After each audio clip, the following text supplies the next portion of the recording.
This shows how extraordinarily subjective our perception of time is. Now, you're all familiar, well, those of you over 35 who can afford a car are familiar with the thing around the outside. That's a speedometer, okay? That's denoted in miles per hour. And the thing on the inside is an interesting thing, which has only really recently been, well, not invented, but publicized, which is a paceometer. Now, that shows how many minutes at that speed it takes you to go 10 miles. So assuming you're going 10 miles, okay, at 10 miles an hour, it'll take you an hour. So the paceometer shows 60.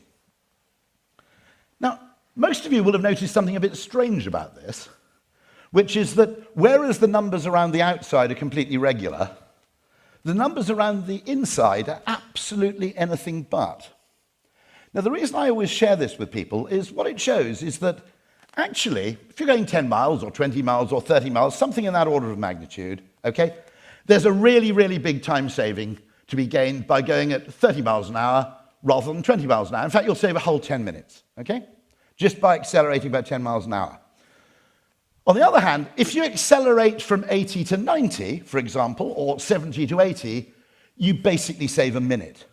Now, some of you may have noticed this thing with your surprise. If you've got a GPS in your car, you've noticed that you're driving along the motorway at 60, you realize you're going to be 5 minutes late for an appointment, so you welly it.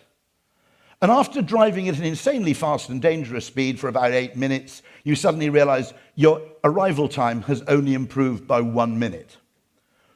This is fascinating because to a physicist, they're exactly the same, okay? But when I present the information about time and distance in a different way, okay, your reaction is now completely different. What it effectively says is, you know, going quite a bit faster when you're going slowly is a really big gain. Going very fast when you're already going fast is actually the action of a dickhead. Basically, once you hit a comfortable 65 or 70 on the road, okay, don't bother, that's enough. It's a waste of time because the risk you encounter, the risk you incur on yourself, the risk you actually effectively impose on other people by going any faster is utterly pointless in terms of time saved.